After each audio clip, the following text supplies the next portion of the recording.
Please be seated. Good morning. Court is now in session.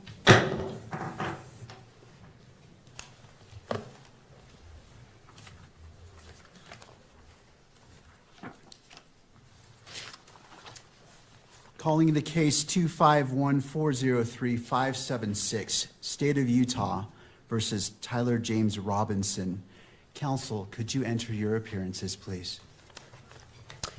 Chad Grunander, Jeff Gray, Lauren Hunt, Ryan McBride, and Chris Ballard for the state, Your Honor. Good morning, counsels. Good morning, Your Honor. Kathy Nestor, Michael Burt, and Richard Novak on behalf of Mr. Robinson. Morning, Your Honor. Good morning to you all. Morning. And to the jail. Do we have Mr. Robinson present? Yes, Your Honor. All right. Mr. Robinson, good morning to you as well. Counsel, as we begin, I have entered orders allowing the admittance of Mr. Michael Burt, Mr. Richard Novak, pro hoc vice, and appointing them along with Ms. Catherine Nestor to be Mr. Robinson's counsel. The court enters findings that the combined experience of counsel meets and exceeds the requirements of Rule 8. Counsel, do we have, what would we like to accomplish today? I have two items, Judge. I just wanted to make a record that under Rule 16 of the Utah Rules of Criminal Procedure with respect to discovery, the state is required to provide to the defense within 5 days of the defense's request the discovery that we relied on in making this charging decision. We'll be prepared to do that, so we'll look for defense counsel's request or the next day or so, and we'll provide that to the defense. Thank you. We also, for the court's information, we met this morning with the defense team briefly in our office to talk about discovery and the process, so we'll be working together. There is a substantial amount of discovery in this case, Your Honor. It's voluminous, to say the least, and we're working on a process where we can exchange information as quickly as possible and be efficient in that process. The other item I had, Your Honor, I saw that over the weekend there was a protection order, pretrial, and trial publicity order entered by Your Honor. And I just was seeking some clarification. On page 2, at the end of the first paragraph, it reads, "To that end, lawyers participating in the investigation or litigation of this case shall inform all witnesses, investigators, consultants, staff members, or other members of the prosecution or defense teams that the prohibitions contained in this order."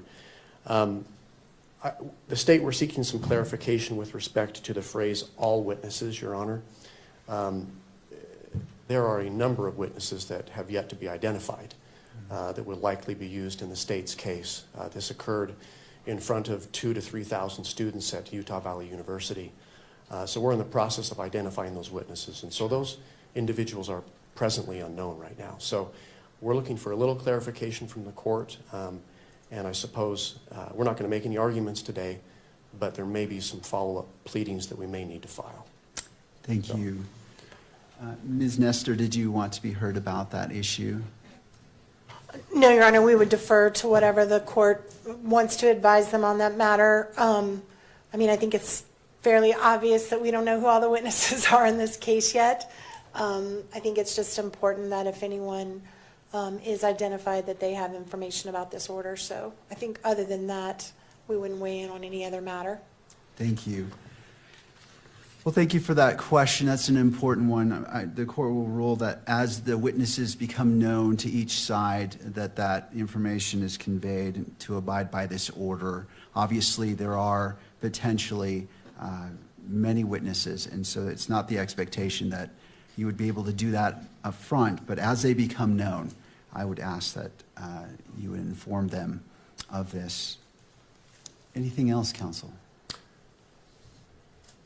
Nothing from the state, nothing else, Judge. Thank you. Ms. Nestor. Thank you, Your Honor. We recognize that we are here today for a waiver hearing. It is not our intent to waive a preliminary hearing in this matter.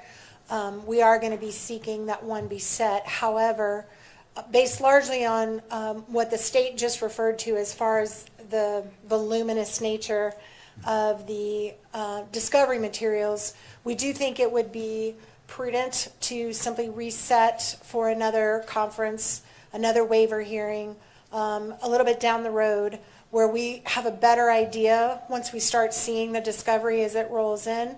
I do recognize we're going to be getting that first batch in 5 days, but it's my understanding from our meeting today that there is massive amounts of digital that is going to be coming. And until we can kind of get our heads around exactly what we're dealing with and how much we need to process, it's going to be difficult for us to give you a reasonable expectation of when we will be ready to do the prelims. So we're asking today that we put that decision off, and maybe we could check in 30 to 60 days and just kind of let the court know where we're at and how much we're looking at and how much time we may need to set a preliminary hearing.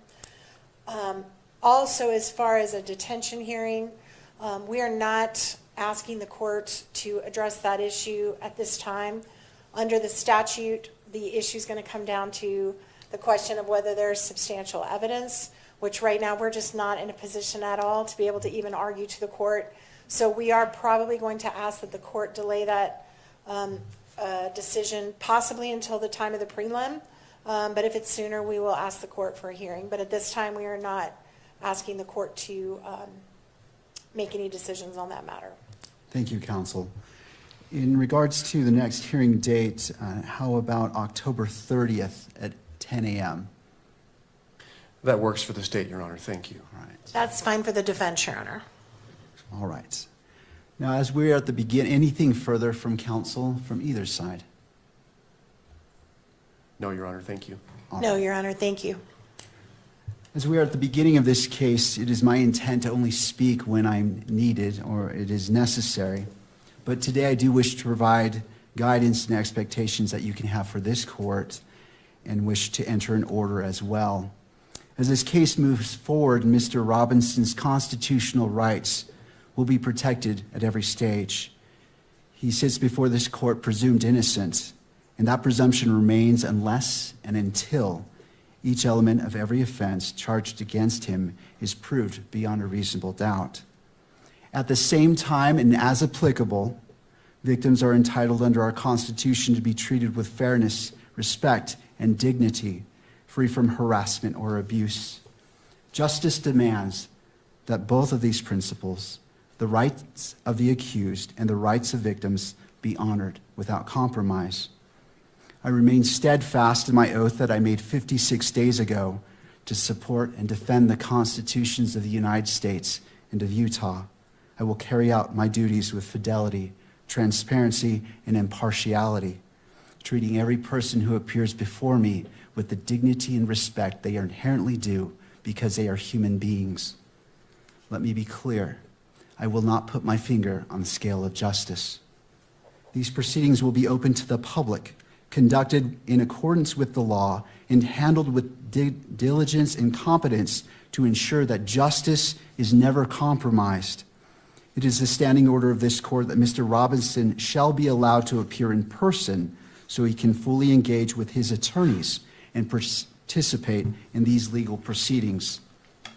Counsel, regardless of who is watching, whether it is the nation or a single individual, we must fulfill our roles with integrity, civility, and diligence. I encourage each of you to give your very best to this case. Neither Mr. Robinson nor the people of Utah deserve anything less than the fair and impartial administration of justice. In regards to the next hearing, counsel, on that October 30th date at 10 a.m., it's the court's intent that it be in person if it be the wish of counsel for the defense for Mr. Robinson to be present. It is, Your Honor. Thank you. Thank you. Counsel, anything else that we can address today? Your Honor, we appreciate the court's comments with respect to Your Honor's role in this case. In like matter, we commit to approach this case with integrity, with professionalism and civility. We are truth seekers. We will aggressively pursue the truth in this case. Thank you. Thank you. All right, counsel, unless there's anything else, thank you for being here. This court is in recess. Thank you, Your Honor.